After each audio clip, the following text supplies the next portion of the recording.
Hello అండి. మనం మురుకులు ఇంట్లోనే ఇట్లాగ టేస్టీగా ఎప్పుడైనా పిండి పదార్థాలు చేయాలి అని అనిపించినప్పుడు ఒకసారి ఇట్లాగైతే ట్రై చేయండి. చాలా క్రిస్పీగా ఉంటాయి. మనం స్నాక్స్ టైంలో హ్యాపీగా ఎంజాయ్ చేస్తూ అయితే తినొచ్చు.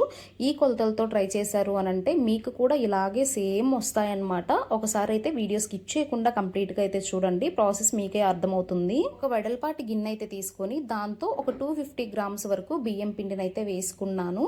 దాని తర్వాత ఒక చిన్న మిక్సీ జార్ని తీసుకొని దాంతో ఒక కప్పు అటుకులు అలాగే హాఫ్ కప్పు వరకు పుట్నాల పప్పు అయితే వేసుకోవాలి. వాటిని వేసుకొని ఇట్లాగా మెత్తగా గ్రైండ్ అయితే చేసేసుకొని ఈ బియ్యం పిండితోనే జల్లెడైతే వేసుకొని ఆ మొత్తం కూడా జల్లెడైతే పట్టుకోవాలి. ఏదైనా రవ్వ మిగిలింది అనంటే ఆ రవ్వ తీసి పక్కన పెట్టేసేయండి. దీంతోనే టేస్ట్కి తగ్గట్టు సాల్ట్ అయితే యాడ్ చేసుకోవాలి. అలాగే నేను ఒక టేబుల్ స్పూన్ వరకు వామ్ అయితే యాడ్ చేస్తున్నానండి. మీరు వామ్ ప్లేస్లో జీలకర్ర కూడా యాడ్ చేసుకోవచ్చు.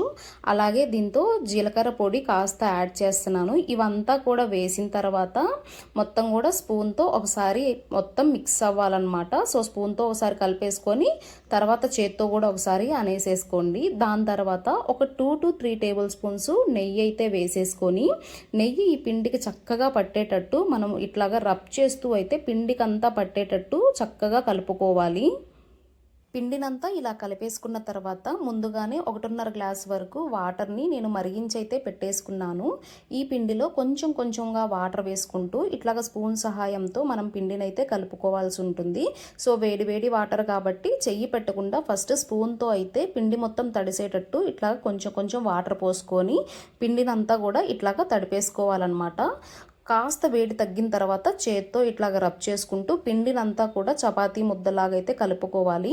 ఇక్కడ వన్ సీక్రెట్ ఏంటి అనంటే మనకు ఈ పిండి అనేది కొంచెం పొడి పొడిగానే ఉండాలండి, మరీ మెత్తగా ఉండకూడదు. అందుకే వాటర్ కాస్త కాస్త మాత్రమే వేసుకొని ఇట్లాగా గట్టి ముద్దలాగైతే మనం ప్రిపేర్ చేసి పెట్టుకోవాలి.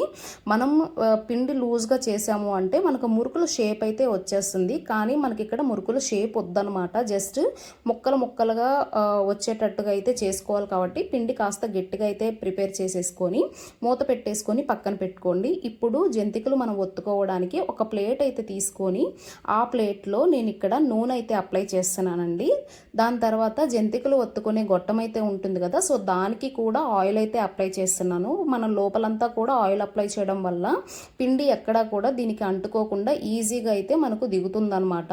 సో ఇక్కడ మనకు ది ప్లేట్స్ అయితే ఉంటాయి కదండి, డిఫరెంట్ షేప్స్ ప్లేట్స్. నేను ఇప్పుడు ఇట్లాగా స్టార్ షేప్ అయితే తీసుకున్నాను. సో దానికి కూడా కాస్త అప్లై చేసేసి ఆయిల్ దీంతో అయితే వేసేసాను. ఇప్పుడు మనం కలిపి పెట్టుకున్న పిండి ముద్దలో నుంచి కొంచెం కొంచెం పిండిని అయితే తీసుకొని ఇక్కడ మనం చేతిని నూనెలో అయినా అద్దుకోవచ్చు, లేదంటే నీళ్లు కాస్త తడి చేసుకొని ఆ పిండి ముద్దనంతా కూడా ఈ జంతికల గొట్టంలో అయితే పెట్టుకోవాలి. సో ఎంత పిండి పడుతుంది అనేది చూసుకొని అంత పిండి అయితే దాంతో పెట్టుకొని మనం మూత అయితే క్లోజ్ చేసుకోవాలి. పైన ఇట్లాగా క్యాప్ పెట్టేసి మనం రోల్ చేసాము అనంటే అది మొత్తం కూడా మూత ఫిక్స్ అయిపోతుంది అనమాట. ఇప్పుడు మనం నెయ్యి పూసి పెట్టుకున్నాం కదా, ఆ ప్లేట్లోకి ఇట్లాగ నేను చూపిస్తున్న విధంగా చిన్న చిన్న ముక్కలుగా అయితే మనం జంతికలు అయితే ఒత్తుకోవాలి. ఇన్ కేస్ మనకు పెద్దగా వచ్చినా సరే మనం చేత్తో అలా అనగానే ఇరిగిపోతాయి అనమాట. సో ఒక్కసారి ఇట్లా ట్రై చేయండి, చాలా చాలా టేస్టీగా ఉన్నాయి. నేను కూడా ట్రై చేశాను. మామూలుగా మనం పండగలకైతే చేస్తుంటాం కదా, ఇట్లాగా డిఫరెంట్గా అయితే ట్రై చేయండి. సో మనం ఒక వాయికి కావాల్సినన్ని కారాలు అయితే ఇట్లాగా నేను ప్రిపేర్ చేసి అయితే 2 ప్లేట్స్లో ప్రిపేర్ చేసి పెట్టేశాను. ఇప్పుడు డీప్ ఫ్రైకి సరిపడా ఆయిల్ అయితే వేసేసుకొని ఆయిల్ హీట్ ఎక్కిన తర్వాత ఇట్లాగా 1, 2 అట్లాగా వేసాము అంటే మనకు ముందుగానే చిన్నవి చేసుంటాం కదా, అట్లా చేత్తో వేస్తే ఇంకా సన్నగా అయిపోతాయి అన్నమాట. సో అందుకని చెప్పేసి చిన్న ప్లేట్లోకి అయితే అన్ని ట్రాన్స్ఫర్ చేసుకొని ఒక్కసారిగా ఇట్లాగా మెల్లగా ఆయిల్లోకి అయితే వేసేసుకోవాలి. వేసేసుకున్న తర్వాత ఒకేసారి గెరిట అయితే పెట్టకూడదండి, ఎందుకంటే అవి చాలా స్మూత్గా ఉంటాయన్నమాట. మనం గెరిట పెట్టంగానే ఇరిగిపోయే ఛాన్సెస్ అయితే ఎక్కువ ఉంటాయి. సో ఒక 2 మినిట్స్ ఆగిన తర్వాత ఇట్లాగా గట్టిగా అయిపోతాయి అన్నమాట. అప్పుడు గెరిట పెట్టి మనం ఇట్లాగా స్ప్లిట్ చేసాము అంటే విడివిడిగా విడిపోతాయి.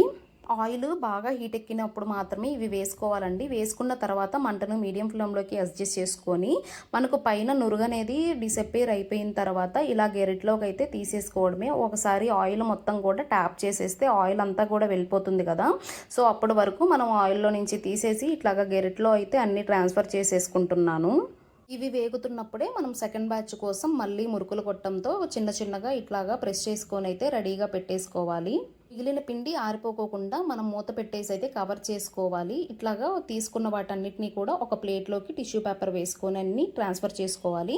సేమ్ సెకండ్ బ్యాచ్ కూడా అంతే అనమాట. సెకండ్ బ్యాచ్ వేగుతున్నప్పుడు థర్డ్ బ్యాచ్కి రెడీ చేసుకోవాలి. ఇట్లాగా మనం చాలా త్వరగా అయితే చేసేసుకోవచ్చండి. జస్ట్ 15 మినిట్స్లో మనకి ఇట్లాగా మురుకులు అయితే చాలా క్రిస్పీగా తయారైపోతాయి. మీరు కూడా ఒకసారి ఇట్లాగా డిఫరెంట్గా ట్రై చేయండి. రెగ్యులర్గా చేసే మురుగులు కాకుండా ఇట్లాగా బియ్యం పిండి, పుట్నాల పొడి, అలాగే అటుకులతో తయారు చేస్తే మనకు క్రిస్పీనెస్ కూడా బాగుంటుంది. అలాగే పూర్తిగా మనం శనగపిండి అస్సలు వాడలేదు కాబట్టి చాలా హెల్దీ కూడా. చివరగా కాసంత కరివేపాకు కూడా ఆయిల్లో డీప్ ఫ్రై చేసుకొని కరివేపాకు కూడా దీంతో అయితే వేసుకోండి. అంతే అండి, మనకు బయట స్ట్రీట్ షాపులో దొరికే ఇట్లాగా మురుకులు అయితే మనం హ్యాపీగా ఇంట్లోనే ప్రిపేర్ చేసుకోవచ్చు. అండ్ ఎక్కువ క్వాంటిటీలో కూడా చేసుకోవచ్చు అనమాట. ఎందుకంటే చాలా త్వరగా అయిపోతాయి ఇవైతే. పిల్లలకి స్నాక్స్ బాక్స్లో కూడా ఇవి హ్యాపీగా సర్వ్ చేసి ఇవ్వచ్చు. చాలా క్రిస్పీగా గుల్లగుల్లగా బాగుంటాయి. మీరు కూడా ట్రై చేసి నెక్స్ట్ రెసిపీ ఏది కావాలో అయితే నాకు కామెంట్ చేయండి.